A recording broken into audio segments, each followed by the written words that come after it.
어느 하나로만 되는 시대가 아닙니다. 융합을 해야 됩니다. 융합. 혁신 아이디어가 융합이 잘 돼서 새로운 비즈니스 모델만 만들 수 있다면 그게 글로벌 1등이 되는 거죠. 없는 모델이니까요. 없는 모델. 옛날에 그게 있잖아요. 짬뽕, 짜장면 별도로 먹다가 두 개를 나눠가지고 반반, 그렇죠. 짬짜 나왔잖아요. 그래가지고 그것도 또 선풍기의 인기를 끌었죠.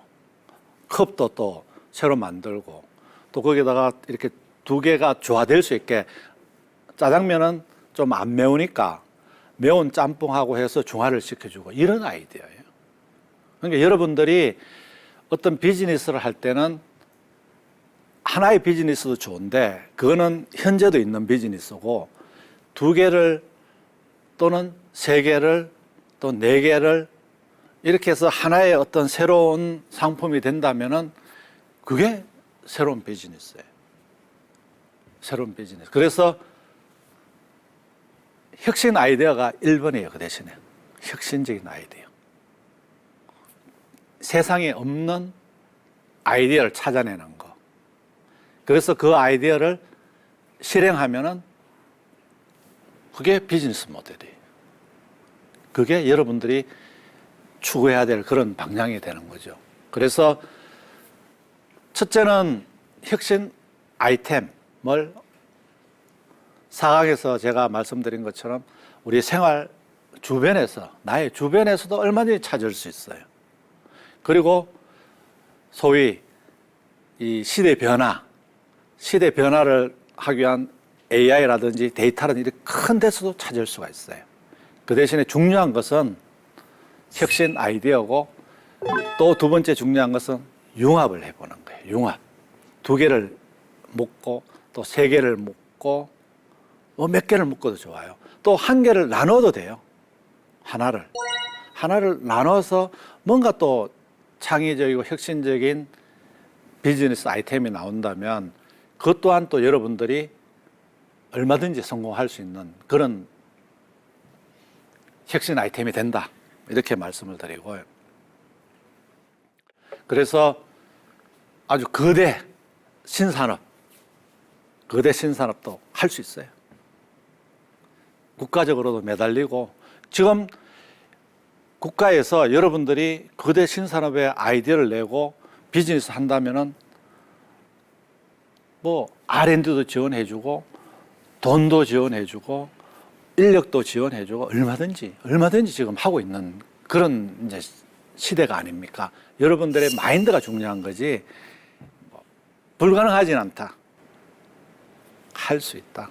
그래서 그 가는 길 쪽에 모든 역량을 이렇게 여러분들이 투입할 수 있도록 국가는 준비가 돼야 된다.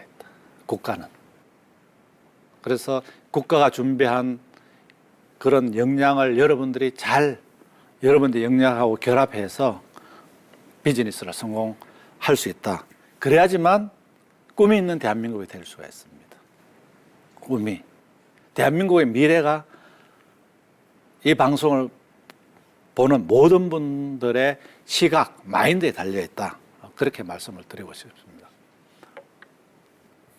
이 세상에 없는 기술을 만들어내는 게 여러 가지 방법이 있죠. 없는 기술을. 그래서 그 기술을 만들어내는 데 있어서는 이 발상의 전환, 사고의 전환도 이렇게 굉장히 좀 필요합니다. 필요한데 예를 들면 지금 포항제철이 과거처럼 석탄을 가지고 제철을 했었어요. 그런데 앞으로는 아마 수소환원 제철법, 수소를 가지고 만약에 제철을 할 수 있다. 그러면은 포항제철이 또는 포스코, 지금 포스코죠. 세계 인류 기업이 될 수가 있어요. 그러려면은 수소를 가지고 하는 제철, 수소 환원 제철법의 기술을 개발하기 위해서 온 국가가 역량을 집중해야 돼요. 그 기술은 세상에 없어요. 포스코만이 할 수도 없어요. 그래서 국가 내 모든 역량을 집중해서 그 기술을 개발해내는 거죠. 만약 그렇게 된다면 전 세계 철강 생산은 포스코가 1등이 될 거예요. 싸게, 값싸게. 그 다음에 기후변화에도 대응이 되고, 또 수소를 많이 생산하면은 탄소 배출권, 탄소를 적게 배출하는 거, 탄소 배출권도 인정을 받을 수가 있어요. 그래서 블록체인으로 만든 탄소 배출권 거래소 거래해가지고 탄소 많이 생산한 나라는 자기가 목표보다 많이 생산하려면 탄소 배출권을 사야 돼요. 그럼 우리가 또 팔고, 배출권 팔고, 제철도 싸게 하고, 한번 따져보세요. 이런 식의 기술 개발을 해야 되는 거죠. 꿈 있는 기술 개발.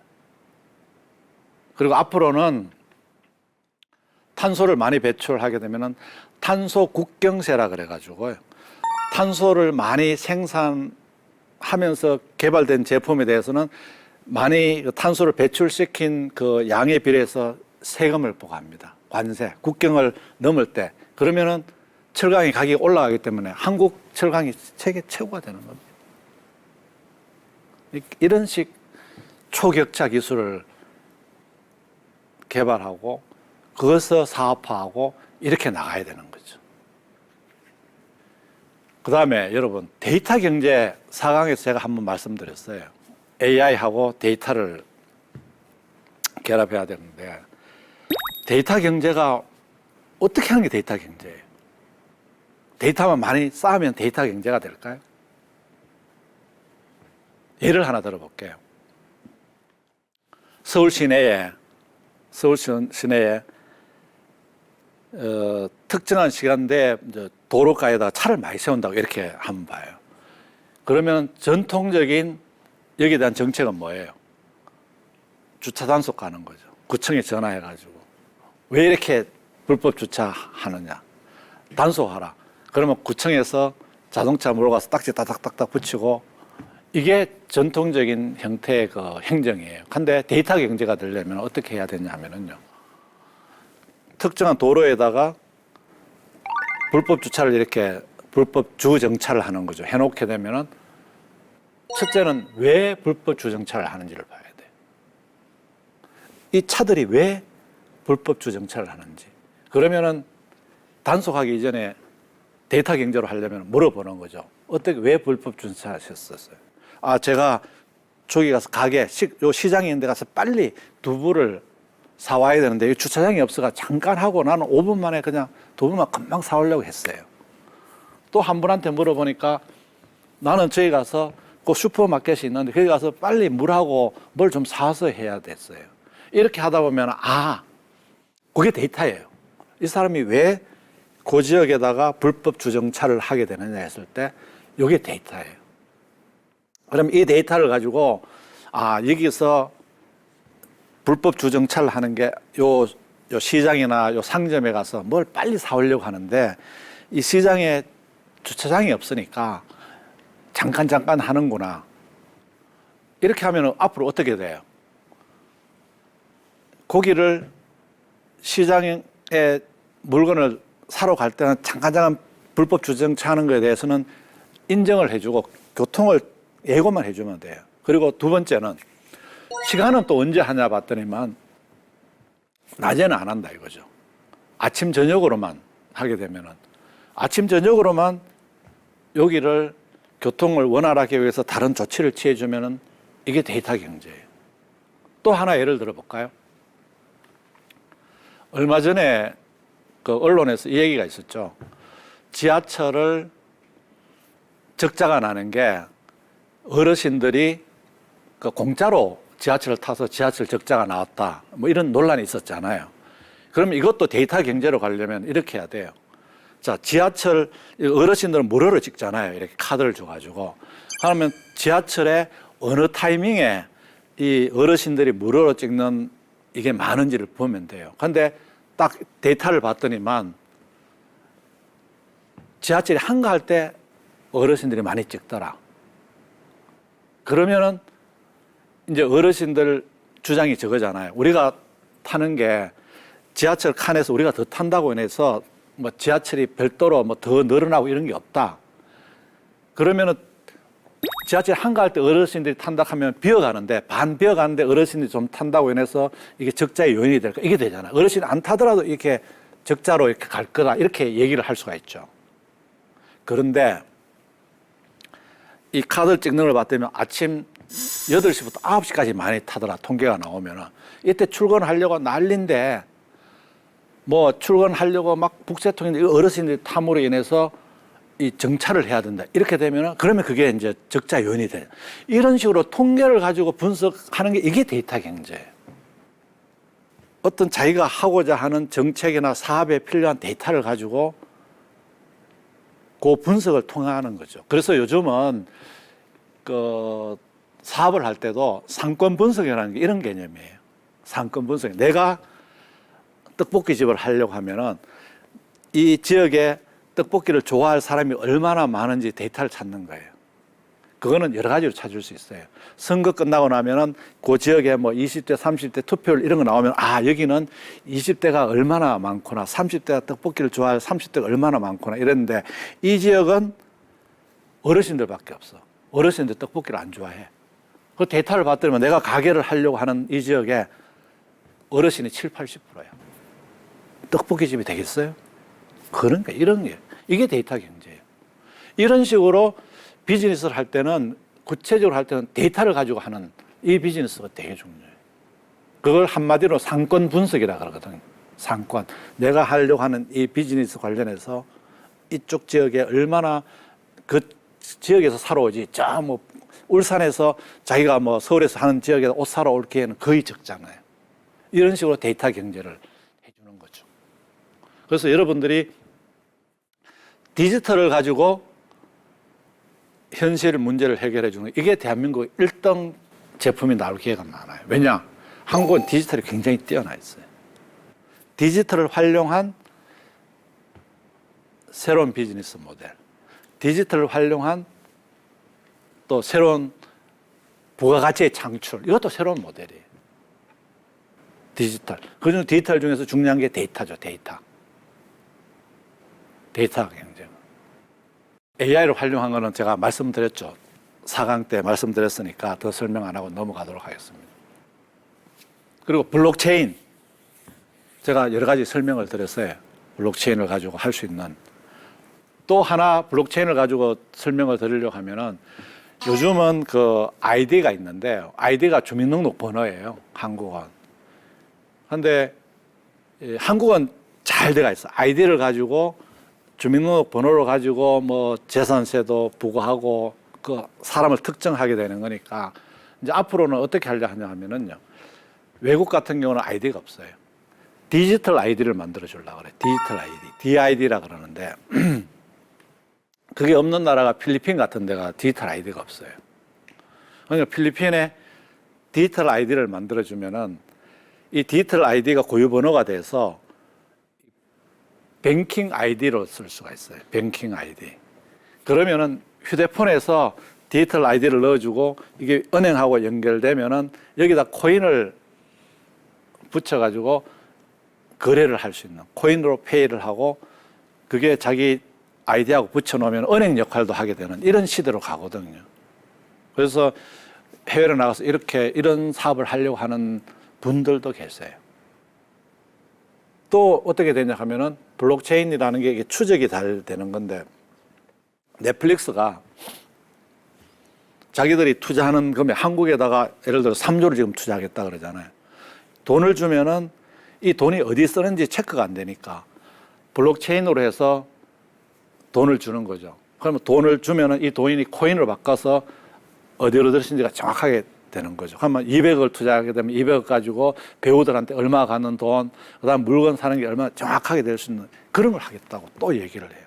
그런데 한국은 이거 준비된 회사들은 얼마든지 글로벌 비즈니스를 통해 가지고 어마어마한 회사가 될 수 있어요. 진짜요. 이게 한국에 굉장히 기회가 많아요. 여러분들이 보시면은요. 그런 회사도 많아요.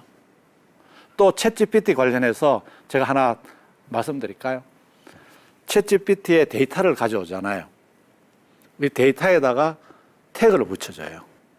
예를 들면 챗GPT를 만약 구글에서 MS에서 지금 나오는데 MS가 챗GPT를 가동을 시키려면 데이터를 가져오는데 한국 사람이 이 데이터에다가 태그를 딱딱딱딱 붙여놓으면 이 데이터를 가지고 사용해서 이 챗GPT가 돈을 벌게 되면 데이터에 대해서 돈 내놓으라 소송 걸면 이길 수 있어요.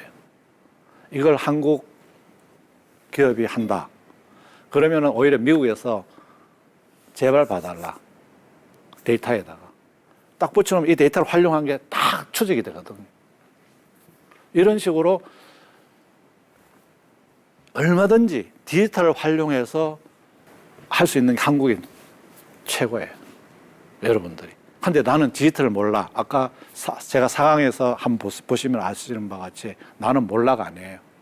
그 속성만 잘 이해를 하고 현실하고 적용하면 얼마든지 새로운 비즈니스가 가능하다. 이렇게 말씀을 드리고요. 그 다음에 또 하나 굉장히 중요한 게 있어요. 한국은 압축 성장을 했어요. 1950년대 전쟁 이후에 굉장히 짧은 시간 동안에 이제 경제 발전을 했잖아요. 그러니까 한국은 어떻게 개발도상국이 발전을 하는지를 잘 알고 있잖아요. 대표적인 게 한국의 발전을 쭉 한번 보십시오. 도시가 계속 확장되고 그 다음에 또 도시 재생이 이루어지고 이게 순식간에 이루어지는 거죠. 예를 들자면 베트남은 지금 한국의 이 발전을 따라올 거예요. 그러면은 베트남의 어떤 도시 재생이라는 게 하노이나 이런 수도 계속 커진다 이거죠. 커지는 거죠. 그러면은 이 한국의 발전 노하우를 안다면은 여러분들이 비즈니스 기회가 되게 많아요. 미국도 그게 가능해요. 미국이 어떻게 되냐 하면 진짜 이거는 제가 경험을 한 건데요. 미국 워싱턴 DC가 이 서쪽으로는 포토맥 강이 흘러서 이렇게 도시 확장하는데 한계가 있어요. 이제 동쪽으로는 여기가 할렘이에요. 흑인들 많이 사는 지역이에요. 그러면은 한국의 경험을 알면은 이게 도시가 확장되면서 도시가 이렇게 커질 수밖에 없다. 그러면 이 할렘 쪽에다가 예를 들어서 누가 투자를 해놨다 그러면은 어떻게 되겠어요? 도시가 개발되면서 상업 지역이 되고 돈을 많이 벌게 되잖아요. 그리고 남미에서 브라질에서 수도가 브라질리아고요.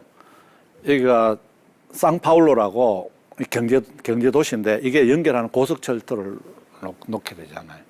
그런데 한국은 경험상 역세권이라는 개념이 아주 잘 아시잖아요. 역세권. 역세권을 중심으로 해서 이 도시가 발전한다는. 그런데 진짜 브라질 사람들은 그런 개념이 한국보다 못해요. 제가 그때 2009년도인가 있을 때 물어봤거든요. 모른 척하고 브라질 그 장관님한테 브라질리아에서 상파울로까지 고속철도가 연결이 되는데 역세권이 어디냐 하니까 여기래요. 여기 어디입니까 하니까 여기는 지금 사람이 안 사는 그런 지역이 워낙 땅이 크니까. 그래서 제가 농담 삼아 여기 내가 땅 좀 살까요 하니까 노. 왜 여기 땅을 샀냐는 거예요. 우리는 역세권 개념을 알고 있잖아요. 이 지역 여기 서면은 이 지역에 가까운 도시하고 다 연결돼가 이쪽에 굉장히 상업지역 들어가 이런 식 아이디어예요. 그러니까 한국의 발전 경험을 가지고 개발도상국으로 가면은 미래에서 과거로 가는 거죠. 미래에 우리는 경험을 해봤잖아요. 그러니까 과거 가서 한국보다는 따라오는 이 과거에 가서 이렇게 투자를 해놓으면 어떻게 되겠어요? 그러니까 기회가 많은 거예요. 기회가 많은 거예요.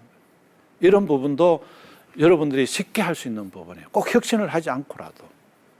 그래서 이 한국의 개발 경험을 잘 알 필요가 있어요. 한국이 어떤 식으로 성장을 해왔고, 어떤 식으로. 근데 그것도 또한요, 일본의 성장 과정을 보고 한국이 또 어떻게 갈 거라고 배우는 사람도 있어요.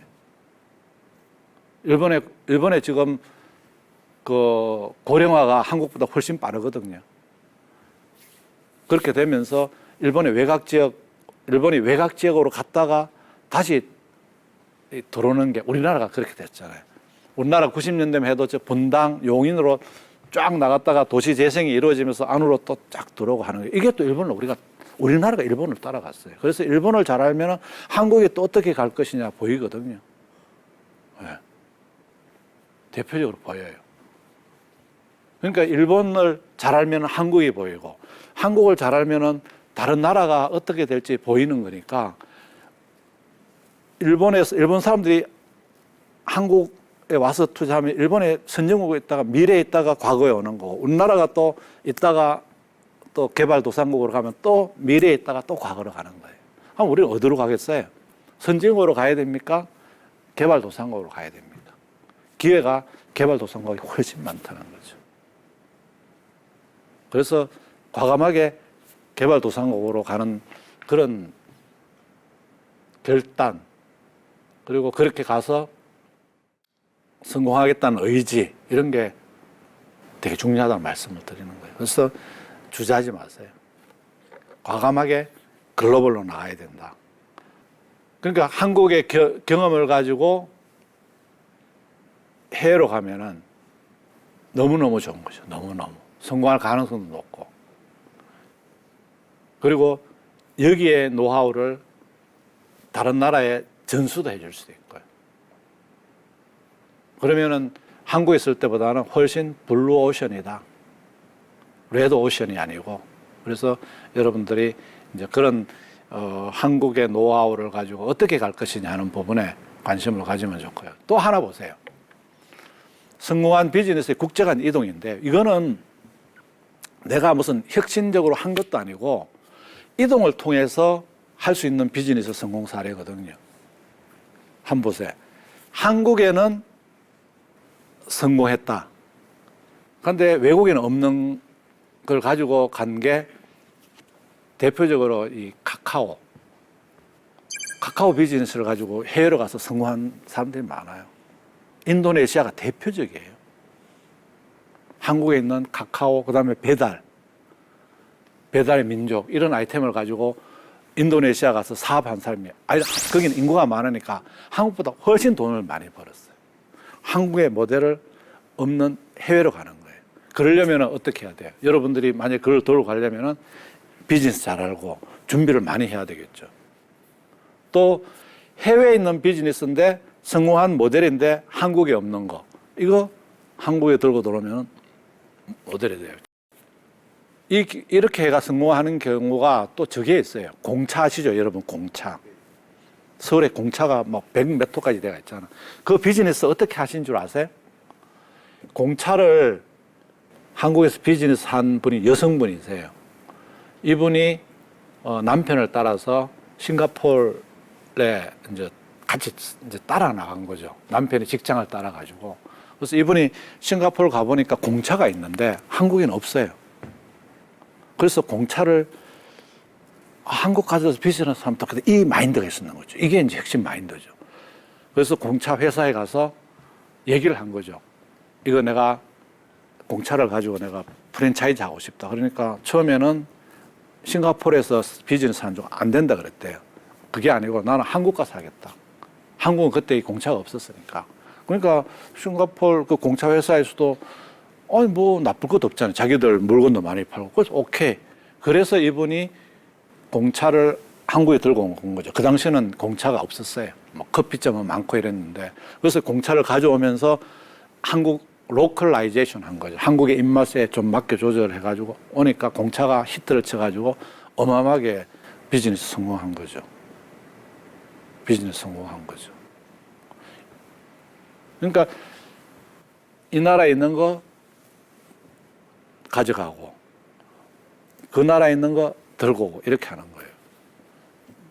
어마어마한 혁신 하면 더 좋고 혁신을 안 하더라도 글로벌에 기회가 있다는 걸 여러분들한테 좀 해주려고 강조를 이렇게 하고 있는 겁니다. 여러분들이 글로벌에는 기회가 많다. 그 대신에 준비만 잘하고 나가면은 그 기회를 살릴 수 있고 여러분들이 그 주인공이 되고 거기서 기반이 돼서 더 나은 또 진짜 아주 글로벌 거대 기업의 주인이 될 수 있다 하는 그런 말씀을 드리는 거예요. 그래서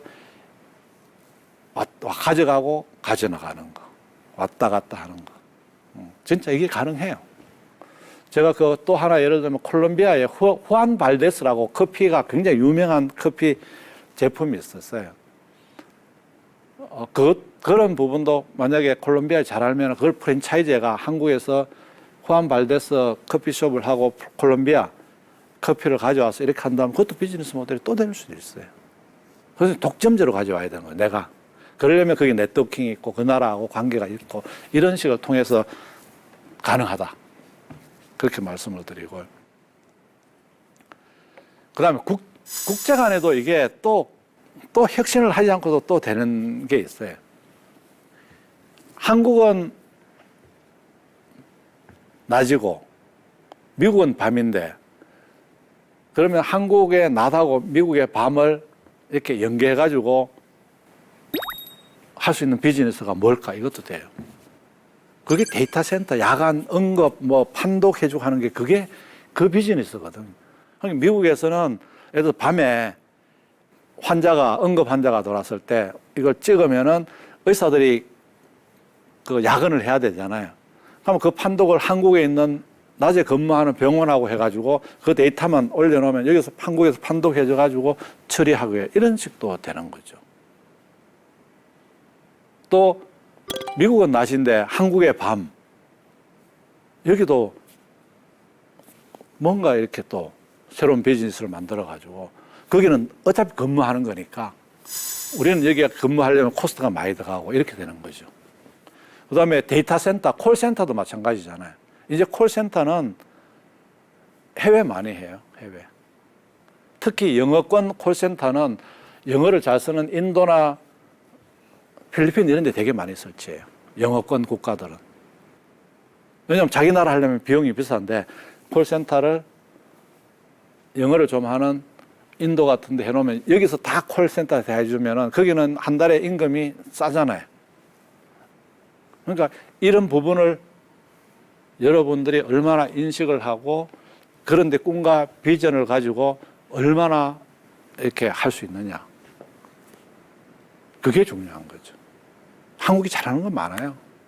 한국이 잘하는 거 들고 나가는 게 리스크 없고 제일 좋아요.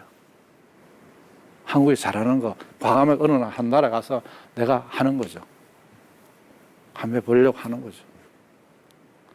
그러니까 한국에 잘하는 걸 내가 들고 갈 수 있는 권한을 가지고 나는 이 나라 잘 알면 그 나라로 연결해 주면 돼요. 그래서 그것을 비즈니스예요. 비즈니스. 그럼 그게 새로운 비즈니스 모델이 되는 거죠. 그러니까 국가 간 융합이 되는 거죠. 사업 간 융합이 아니고 국가 간의 융합을 시켜주고 그 다음에 밤과 낮을 다른 나라를 융합을 시켜주고 이렇게 되는 거죠. 얼마든지 이런 모델을 찾을 수가 있는 거죠. 혁신 꼭 하지 않아도 이런 모델도 가능하다는 걸 제가 말씀을 드리는 거죠. 좀 이해가 되셨어요? 네. 한번 찾아보세요.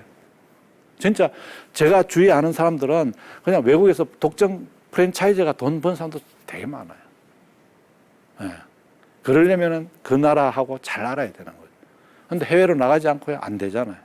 해외로 나가서 그 나라에 있는 사람들하고 네트워킹도 하고 또 내가 그 나라에 왔다 갔다 하면서 그 나라를 잘 알고 그럼 뭐가 좋은지를 가지고 한국에서 하고 또 일본에서 하고 그렇게 되는 거죠. 또 한국의 좋은 비즈니스를 가지고 또 가져가는 거죠. 이제 그런 식 비즈니스를 통해 가지고 하려고 하는 사람들도 많아요. 네. 제가 요즘 계속 그런 얘기를 하다 보면은 나도 이거 들고 가야 되겠네. 나도 들고 가야 돼. 이렇게 돼요. 한 사람은 또 이거예요. 한국에서 좋은 모델을 개발했는데 이분은 한국에서 비즈니스는 잘하는데 예를 들면 저 우즈베키스탄은 네트워킹이 없어서 못해요. 그래서 이 양반하고 한국에 있는 회사하고 계약을 체결했어요. 우즈베키스탄은 자기가 하겠다. 그리고 우즈베키스탄 가서 파트너 찾아가 지금 사업 준비하고 있어요. 네. 그래서 만약에 우즈베키스탄에서 잘 되면은 뭐 한국 못지않게 또 거기도 비즈니스가 될 거예요. 들고 가겠다. 또 어떤 분은 뭐 나는 이걸 가지고 뭐 에티오피아 들고 가겠다는 사람도 있어. 에티오피아에 내가 들고 가서 비즈니스 하겠다고 계속 이런 사람이 있다니까. 그 사람은 에티오피아에 잘 알아요. 에티오피아 여기 대사님도 잘 알고 에티오피아에 있는 그 국가 뭐 높은 사람들도 잘 알고 이러니까 그분들하고 조인트해서 같이 사업을 하겠다. 그러니까 에티오피아에 있는 사람들은 그 나라에 있는 레귤레이션 완화나 이런 거 여기서는 기술 제공해주고 상품 제공해주고 그래서 비즈니스 하게 되고 그럼 그 나라에 있는 사람도 돈 벌고 여기 있는 사람도 돈 벌고 이렇게 되는 거죠. 이런 게 되게 많아요. 그리고 또 한 사람은 그 미국에 있는 사람이 뭘 하냐면은 이 도시 재생을 하는데 우리로 말하면은 커뮤니티 앱 이 커뮤니티에 돌아가는 사람을 앱으로 연결해 가지고 거기서 정보도 교환하고 거기서 코인을 만들어가 페이도 하고 물건도 사고 교류도 하고 하는 모든 이 앱을 만드는데 한국 회사가 그 앱을 만드는 데 조인을 해요. 네. 그러니까 한국을 벗어나니까 막 미국 가서 그 저기 플로리다 주에서 그거 하려고 하거든요. 이거 제공해 주니까 한국엔 다 만들어져 있어요. 그 앱이. 앱을 그 나라 적용해서 랭귀지 바꾸고 그 커뮤니티에 맞게 포메이션 좀 하고 하니까 바로 비즈니스가 되는 거죠. 그래서 미국 회사 만들고 지금 직원 뽑고 뭐 V10 벤처 캐피털하고 조인해가지고 돈도 투자도 하고 조인트 벤처 회사도 만들고 내가 신났어요 지금요. 그거 하느라고 신났어요. 뭐 그거 되고 나면 또 다시 다른 LA 쪽도 또 만든대요. 한번 보세요. 한국에 있는 기술을 가지고 해외로 나가고 해가지고 여기 하고 저기 하고 하는 이게 하나의 비즈니스가 계속 생겨요. 계속 생겨. 그런 식도 충분히 가능하기 때문에 여러분들이 비전을 가지고 해외로 가고 하는 이런 노력도 이게 어떻게 보면은 리스크 없이 할 수 있는 제일 좋은 방법이에요. 내가 하는 게 아니에요. 내가 기술 개발하는 게 아니잖아. 개발된 걸 가지고 해외로 가는 거죠. 이 나라, 저 나라, 내가 잘하는 나라 가는 거죠. 거기에서 비즈니스 내가 찾아가 하고 그 대신 여기하고 계약을 통해 가지고 근데 이분은 해픈 투비 이 나라하고 잘 몰라요. 자기는 아는 사람이 없어. 내가 잘 알아. 그럼 내가 가서 해줄게. 그래서 같이 자기는 해주고 새로운 비즈니스 모델을 만들어 가지고 그걸 그 나라에서 정착을 시키고 그 나라에 있는 레귤레이션 모르는 건 그 파트너가 해결해주고 나는 여기 기술도 조인해주고 이런 식으로 해서 또 성공하고 이런 식 비즈니스도 지금 하려고 하고 있으니까 그래서 이게 해외 안 나오고는 안 되는 거예요. 국내만 있어가지고는 안 되는 거예요. 그러니까 이제 이게 가장 쉬운 거고 생활 속 사업하는 거 이거는 진짜 여러분들이 할 수 있는 부분이 많아요. 생활 속에서 사업할 수 있는 거 참 찾아보시면 오늘부터 강의를 들었으니까 뭔가 하여튼 한번 찾아보세요. 하여튼 많아요.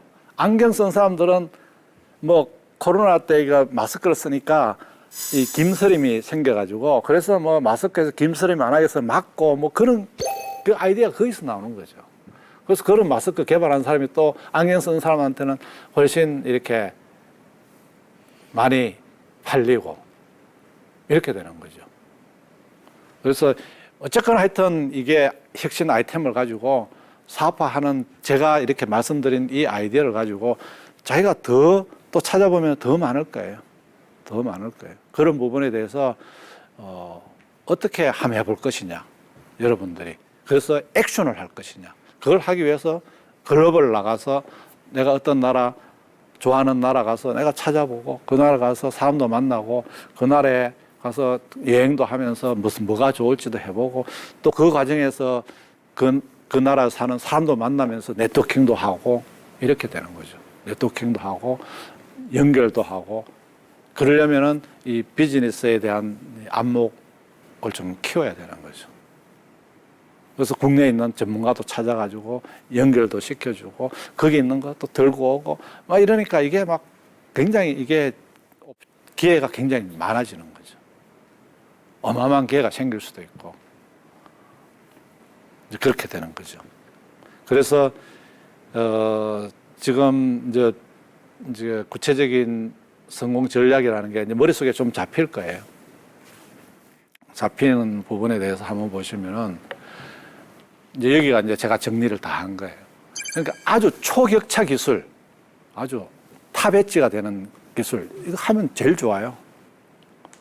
근데 아마 이제 탑 엣지가 되는 기술은 그 국가가 한다든지 그렇지 않으면 아주 큰 기업들이 아마 성공할 가능성이 굉장히 크고, 예를 들어 반도체라든지 무슨 2차 전지라든지 이런 부분을 개인이 하기는 어렵잖아요. 그래서 그 부분은 국가나 어떤 좀 대기업들이 이렇게 하는 거고, 여러분들이 할 수 있는 건 디지털 플러스 X가 여러분들이 가능한 거예요. 디지털을 가지고 뭐가 해결하는 거, 우리 생활을 좀 달라지게 해주는 거. 그 다음에 데이터 경제를 통해서 미리 할 수 있는 이런 부분이 또 여러분들이 할 수 있는 부분이 되겠죠. 그 다음에 비교적 그런 거 안 하고 할 수 있는 좋은 방법이 한국 경험을 가지고 해외에 가서 하는 거예요. 한국이 이렇게 되는 거니까 요 나라도 거의 그렇게 될 거다 해서 그런 쪽에다 미리 클 분야에다가 여러분들이 비즈니스 만들어 가지고 해 놓는 거죠. 이게 한국 개발 경험을 가지고 개도국으로 가는 게 이게 진짜 비교적 손쉬운 거예요. 비교적 손쉬운 거. 그러니까 높은 단계부터 낮은 단계의 어떤 비즈니스 전략이 있는 거죠. 이게 좀 쉬운 거잖아요. 한국의 발전 경험이 따라올 거니까 내가 그런 쪽에다 나 미리 가서 해보겠다. 내가 젊고 이러니까 나 예를 들면 캄보디아 또는 베트남 가서 나는 한번 해보겠다. 그 과정을 따라올 거예요. 그렇게 따라오는 경우. 그리고 이거보다 더 한 거는 그냥 한국이 잘하고 있는 거 해외로 가서 탁 가져가는 거예요. 해외, 한국 딱 들어와서 비즈니스. 아까 공차. 한번 보세요, 공차. 공차야말로 그거 뭐 하는데 무슨 내가 무슨 R&D 한 것도 아니고 내가 뭘 한 것도 아니고 이거 좋은 거니까 그걸 들고 와서 한국에서 자기가 사업을 해가 하나하나 하다가 프랜차이즈 하고 이러는 거죠.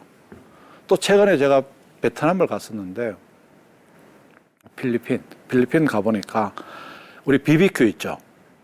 BBQ를 프랜차이즈 해가지고 그 필리핀에 우리로 따지면 거의 굉장히 그 시내 BBQ 차렸는데 사람이 줄을 서가 뭐라고 난리 진짜 난리.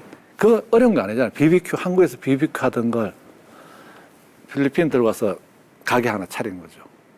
가게로도 임대료도 그렇게 비싸지도 않대요. 직원들도 뭐 한 달에 뭐 30만 원 주면은 직원들 하루 종일 한 달 내내도 쓰거든. 그러니까 가게를 차렸는데 이 난리예요. 진짜 이거 보세요. 그래가지고 지금 1호점인데 2호점 하는데 1호점 한 군데 한 달에 생기는 게 돈이 한국에서보다 매출액이 훨씬 높아요. 수익률도 훨씬 높아요. BBQ를 들고 왔어요. 그 다음에 BBQ가 또 미국 간 거 알죠? 미국 가니까 미국 사람들이 또 난리, 한국, 이게 한류하고 바람이 불어가 난리예요, 지금요. 네. 아마 이런 식 형태가 뭐 비교적 낮은 단계의 글로벌 성공 전략이에요. 낮은 단계. 그래서 이게 1호점, 2호점, 3호점, 계속 해가 10호점 가가지고 뭐 100호점 이렇게 되면 막 거기서 글로벌 뭐 거대 기업이 되는 거죠. 그것도 자본 또 축적해가 또 더 새로운 비즈니스하고 더 새로운 거 해가지고 더 또 거대 기업이 되고 우리 청년들이 글로벌화 해가지고 그래서 해외로 나가서 성공하는 이제 그런 쪽이 충분히 가능한 거죠. 그래서 이제 거의 뭐 정리를 할 시간인데 가장 낮은 단계는 없는 거 가져가고 여기서 옮기고 저기 가고 우리의 경험 해외로 가고 이게 가장 낮은 단계. 그게 가장 단계고 그다음에 중간 단계는 생활 속의 혁신, 작은 혁신. 뭔가 바꾸자. 우리 불편한 점을 바꿔가지고 그걸 어떻게 해소를 할 것이냐.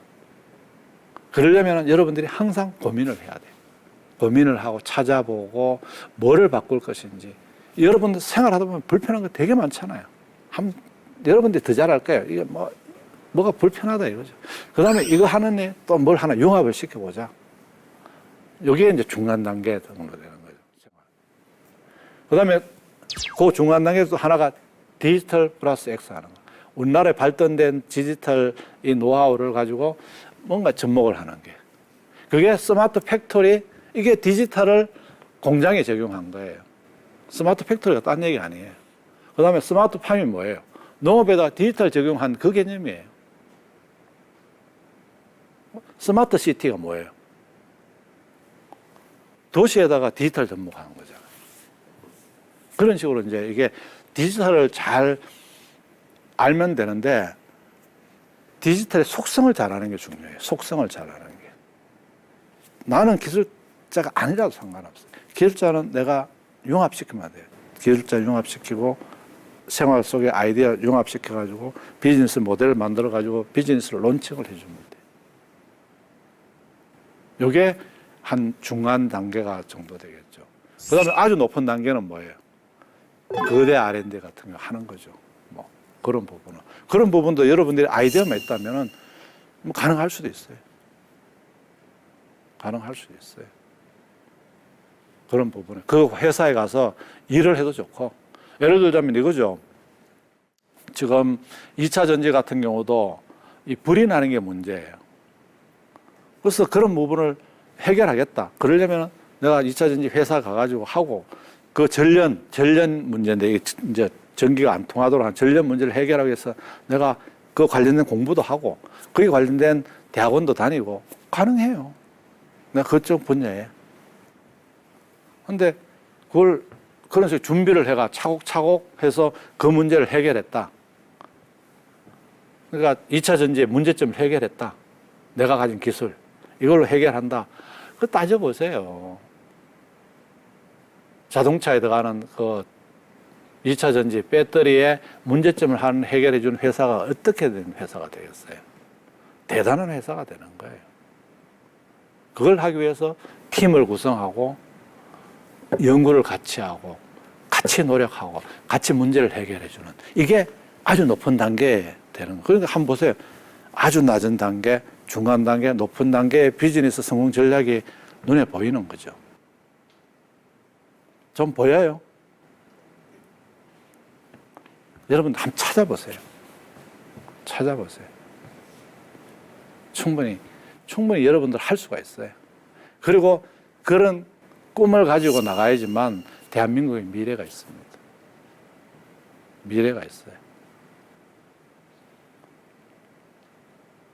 그렇지 않고 그냥 현실을 단순하게 받아들이고 국내에서 이렇게 뭐 취업이 안 된다, 뭐 어떻다 해가지고 이렇게 웅크리고 있느니 해외로 과감하게 나가서 보고 뭐 밥만 먹여주면은 가서 일을 해주면서 그 나라를 잘 살필 수가 있잖아요.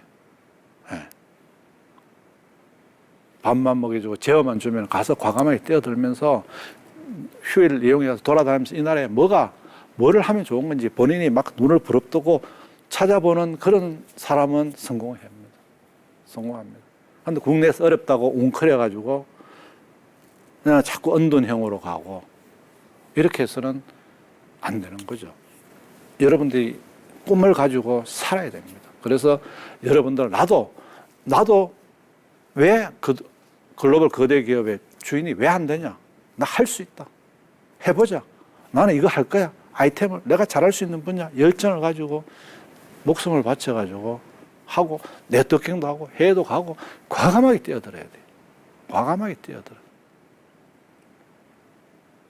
준비도 열심히 하시고 의욕도 가지시고 그래야지만 대한민국이 진짜 글로벌 탑이 될 수가 있습니다. 이제 정리를 해야 되는데요. 나도 글로벌 거대 기업의 주인이 될 수 있습니다. 있습니다. 그래서 개인도 마찬가지고 기업도 마찬가지고 국가도 마찬가지고 또 지방자치단체도 마찬가지고 대학도 마찬가지고 선택과 집중을 해서 진짜 잘할 수 있는 분야에 매진을 해서 매진을 하는데 준비 없이는 안 돼요. 성공할 수 있도록 필요한 정보, 데이터 모으고 그게 선택과 집중을 해야 됩니다. 이 분산하면 안 돼요. 뭐 이것도 영어도 잘하고 수학도 잘하고 미술도 잘하고 뭐 과학도 잘하고 뭐도 음악도 잘하고 근데 다 1등이 되면 좋죠. 근데 그게 실질적으로 어려우니까 진짜 잘할 수 있는 분야에 확실한 1등을 확실한 선택과 집중을 해서 거기서 글로벌 탑이 돼야 됩니다. 음악도 글로벌 탑, 미술도 글로벌 탑이 나와야 되지. 글로벌을 지향하고 글로벌 지향하면서 실력을 쌓아서 글로벌 1등을 가지고 해외로 나간다면 성산이 굉장히 큽니다. 한국, 대한민국, 우리 민족 우수합니다. 건면합니다. 할 수 있습니다. 여러분들이 강의를 들었으니까 강의로서만 끝나지 마시고 한번 냉철하게 좀 생각을 하셔가지고 액션을 해야 됩니다. 액션. 다만 제가 여러 번 말씀드린 것처럼 무조건 해외로 나가라는 얘기가 아닙니다. 그러니까 얼마 전에 언론에서 나섰죠. 젊은이들이 자꾸 해외 하니까 너희나 해외로 나가라 이런 얘기가 아닙니다. 해외로 나가기 전에 국내에서 차곡차곡 준비를 하고 해외도 잘 알고 공부도 열심히 하고 정보도 모으고 해서 준비된 해외로 나가자는 얘기죠. 무조건 뭐 실력도 없이 막 해외로 나가자는 얘기가 아닙니다. 자기가 잘할 수 있는 분들 선택과 집중해서 실력을 쌓고 해서 저 넓은 해외로 가서 기회를 많이 가지자. 그래서 이 대한민국을 세계의 1등 국가로 만들자 하는 그런 식 강의라는 말씀을 드리고 여러분들이 뭐 모든 분야 나갈 수 있겠습니까? 강의를 들은 분 중에서 단 몇 분이라도 이런 기회, 이런 꿈을 가지고 도전해서 진짜 이 인류에 공헌하고 기여하고 하는 그런 대한민국 국민이 나온다면은 저는 뭐 한 분, 두 분이라도 성공하는 겁니다. 두 분. 그래서 국가의 경쟁력은 글로벌 탑 1등이 몇 개냐가 국가의 경쟁력입니다. 여러분들이 대한민국의 국가 경쟁력의 원천입니다. 그래서 대한민국을 세계 최고의 나라. 제가 1강에서 지금 당군 이래 최대의 국군 융성기라고 말했습니다. 그 국군 융성기가 더 치고 나갈 수 있느냐, 그렇지 않으면 꺾여지느냐, 이 전환기에 확실하게 치고 나갈 수 있도록 다 같이 글로벌로 나가고 글로벌 1등이 돼서 글로벌을 대한민국이 거기서 꿈을 펼 수 있는 그런 나라를 만들 수 있다면 저는 뭐 이 강의가 충분히 도움이 됐다고 생각합니다. 이렇게 5강까지 강의를 들으시라고 장시간 이렇게 경청해 주신 모든 분들께 꿈을 이루다고 제가 말씀드리면서 강의를 마치도록 하겠습니다. 수고하셨습니다. 감사합니다.